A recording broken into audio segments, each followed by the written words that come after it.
Hello students, welcome to study for maths. आज हम reasoning में एसएससी सीएचएसएल के प्रश्नों को हल करेंगे जो प्रीवियस ईयर की परीक्षाओं में पूछे गए थे और आगामी परीक्षा की दृष्टि से बहुत महत्वपूर्ण है। तो चलिए शुरू करते हैं हमारे पहले क्वेश्चन से। हमारा पहला क्वेश्चन है कि उस विकल्प का चयन करें जो तीसरे शब्द से उसी प्रकार संबंधित है जिस प्रकार दूसरा शब्द पहले शब्द से संबंधित है और शब्दों को अर्थपूर्ण अंग्रेजी हिंदी के शब्दों के रूप में माना जाना चाहिए और इन्हें शब्द में अक्षरों की संख्या, व्यंजनों की संख्या और स्वरों की संख्या के आधार पर एक दूसरे से संबद्ध नहीं किया जाना चाहिए। तो दोस्तों, हमें यहाँ पर कुछ शब्द दिए हुए हैं, वॉच, कलाई, क्लॉक और प्रश्नवाचक चिन्ह। तो इस प्रश्नवाचक चिन्ह के स्थान पर क्या आएगा यह हमें बताना है। तो चलिए हम यहाँ पर लॉजिक ढूंढते हैं कि यहाँ पर क्या लॉजिक लगाया गया है। तो यहाँ पर है यहाँ पर वॉच और यहाँ पर है कलाई।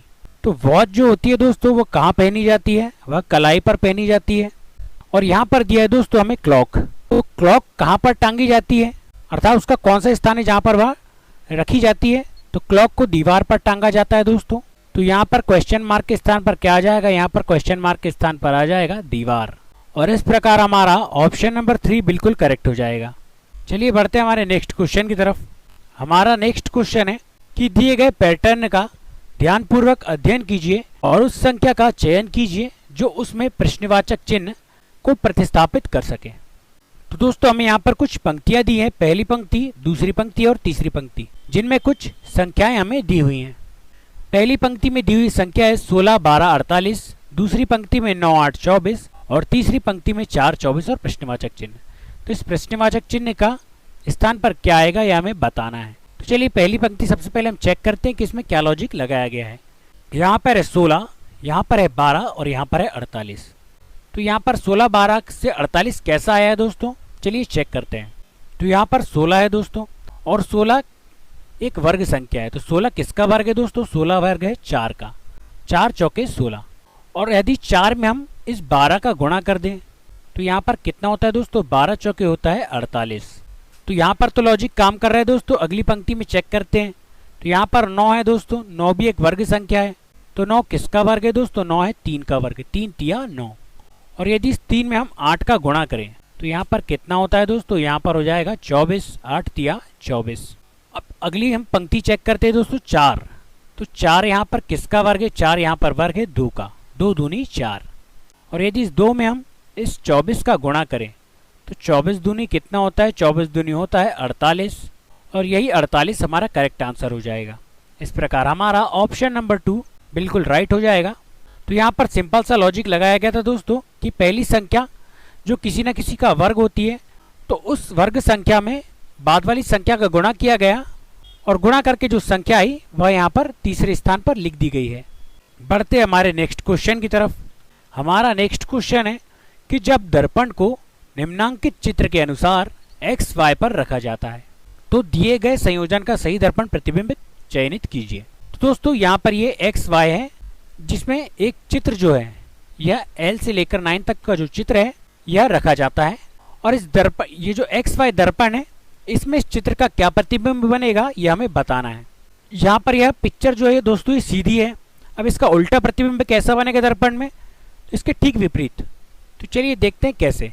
तो यहाँ पर 9 का मुख किस तरफ है दोस्तों, 9 का मुख है नौ का मुख है लेफ्ट की तरफ। तो यहाँ पर यह राइट की तरफ हो जाएगा। तो 9 कुछ इस प्रकार बनेगा दोस्तों। P का मुंह राइट की तरफ है तो यहाँ पर लेफ्ट की तरफ बनेगा। 7 का मुख लेफ्ट की तरफ है तो यहाँ पर यह राइट की तरफ बनेगा दोस्तों। N जो है N भी उल्टा बनेगा, N कुछ इस प्रकार बनेगा दोस्तों। यहाँ पर है 5 जो लेफ्ट की तरफ मुख किए हुए हैं तो यह राइट की तरफ मुख किए हुए बनेगा कुछ इस प्रकार से। और L यहाँ पर राइट की तरफ मुख किए हुए हैं तो यहाँ पर यह लेफ्ट की तरफ मुंह किया हुआ बन जाएगा।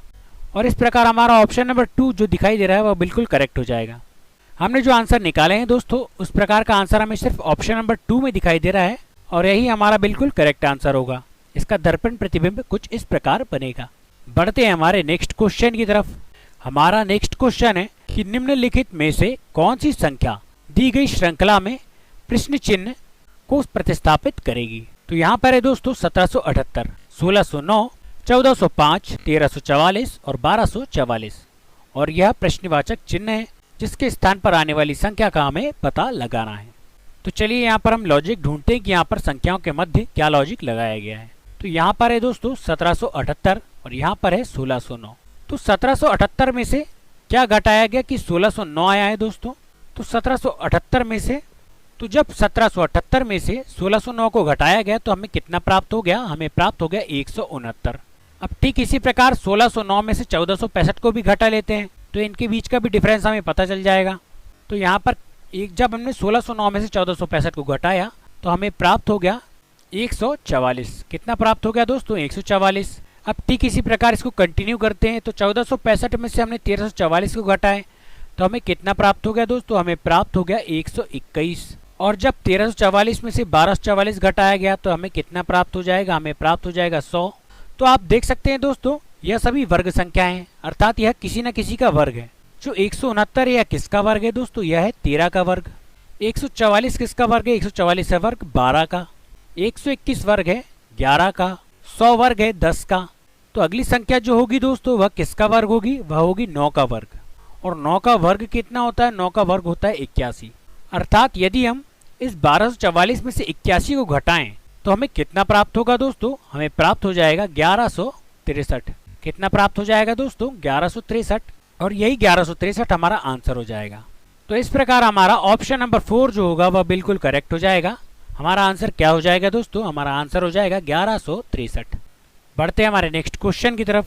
हमारा नेक्स्ट क्वेश्चन कुछ इस प्रकार है कि 4 शब्द दिए गए हैं जिनमें से 3 एक निश्चित प्रकार से समान है जबकि एक उसमें असंगत है। तो उस असंगत शब्द का चयन कीजिए। तो दोस्तों हमें यहाँ पर एक असंगत शब्द छांटना है जिसमें 4 शब्द हमें दिए हुए हैं। तो इसमें से एक किसी न किसी प्रकार से भिन्न है। तो चलिए चेक करते हैं कि कौन सा शब्द यहाँ पर भिन्न है। तो यहाँ पर हमें क्या क्या दिया है दोस्तों, हमें यहाँ पर कुछ देशों के नाम दिए हैं। यहाँ पर हमें दिया है इंडोनेशिया, यहाँ पर हमें दिया है सिंगापुर, यहाँ पर दिया है बांग्लादेश, यहाँ पर दिया है श्रीलंका। तो इसमें क्या लॉजिक लगाया जा सकता है दोस्तों, चलिए देखते हैं कि इंडोनेशिया एक द्वीपीय देश है क्या, इंडोनेशिया। और ठीक इसी प्रकार सिंगापुर भी एक क्या है दोस्तों, एक द्वीपीय देश है। परंतु बांग्लादेश जो है दोस्तों वह द्वीपीय देश नहीं है। और श्रीलंका भी एक द्वीपीय देश है दोस्तों जिसके चारों ओर समुद्र है। तो इस प्रकार 3 यहाँ पर समान है दोस्तों, इंडोनेशिया, सिंगापुर और श्रीलंका। चूंकि जो तीनों देश हैं वह द्वीपीय देश हैं, परंतु बांग्लादेश जो है वह द्वीपीय देश नहीं है क्योंकि यह चारों तरफ से समुद्र से नहीं घिरा है।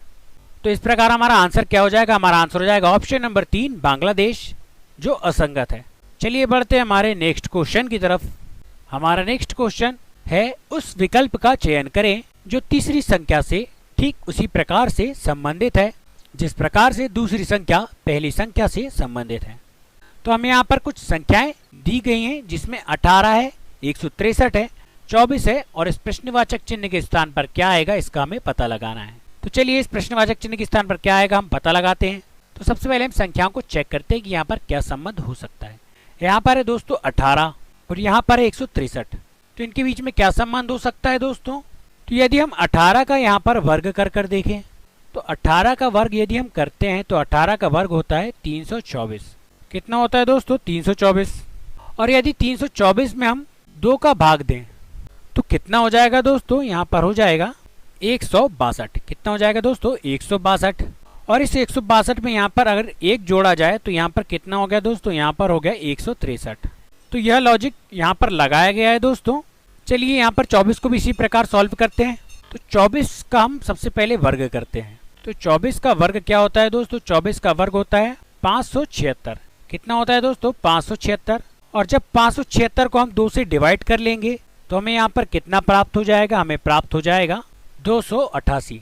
कितना प्राप्त हो जाएगा दोस्तों, 288। और यदि 288 में हम 1 को जोड़ दें तो यहाँ पर कितना हो जाएगा दोस्तों, 289। और चूंकि यह आंसर ऑप्शन में हमें दिखाई दे रहा है तो यह बिल्कुल हमारा करेक्ट आंसर हो जाएगा 289। तो यहाँ पर इस प्रकार का लॉजिक लगाया गया है दोस्तों कि सबसे पहले संख्या का वर्ग किया गया, फिर उसका आधा किया गया और उसमें 1 जोड़ा गया तो हमें आंसर प्राप्त हुआ। चलिए बढ़ते हैं हमारे नेक्स्ट क्वेश्चन की तरफ। एक पासे की 3 अलग अलग स्थितियां दर्शाई गई हैं। उस अक्षर का चयन कीजिए जो ई दर्शाने वाले फलक के विपरीत फलक पर होगा। तो यहाँ पर हमें 3 पासे दिए हैं दोस्तों जिसमें अलग अलग स्थितियां दर्शाई गई हैं और ई के विपरीत आने वाला शब्द हमें बताना है। तो दोस्तों सबसे पहले हम इन 2 पासों को चेक करते हैं। जो फर्स्ट में हमें 2 पासे दिए हैं इनको हम चेक करते हैं। तो ऐसी कोई कॉमन संख्या क्या दोस्तों जो इन दोनों बॉक्स में आ रही है या इन दोनों पासों में आ रही है। तो यहाँ पर दो संख्याएं आ रही हैं दोस्तों, इसमें b भी आ रहा है और इसमें c भी आ रहा है। तो बचा क्या दोस्तों, बचा f, और f यहाँ पर इसके विपरीत में हो जाएगा, e के विपरीत में। क्योंकि यहाँ पर b भी हमें दिख रहा था और c भी यहाँ पर दोनों में कॉमन था, तो यहाँ पर सिर्फ क्या बचा दोस्तों, e बचा, जो f के विपरीत आ जाएगा या f e के विपरीत आ जाएगा। और हमसे पूछा ही यही गया था कि e के विपरीत क्या हो जाएगा, e के विपरीत हो जाएगा f। तो इस प्रकार के प्रश्नों को सॉल्व करने के लिए दोस्तों सबसे पहले हमें पासे में जो दो पासे दिए होते हैं उसमें हमें कॉमन संख्या देखने पड़ते हैं, और जहां पर अगर दो दो कॉमन संख्याएं हो जाएं तो जो सिर्फ एक संख्या बचती है वही उस संख्या के विपरीत हो जाती है और वही हमारा आंसर हो जाता है। तो इस प्रकार e के विपरीत क्या हो जाएगा, e के विपरीत हो जाएगा f, और हमारा ऑप्शन नंबर 2 बिल्कुल करेक्ट हो जाएगा। अगर आपको हमारा वीडियो अच्छा लगे तो हमारी वीडियो को लाइक कीजिए, चैनल को सब्सक्राइब कीजिए और अपने दोस्तों के साथ शेयर कीजिए। और आगे भी ऐसे वीडियोस पाने के लिए हमारे चैनल से जुड़े रहिए। वीडियो देखने के लिए धन्यवाद।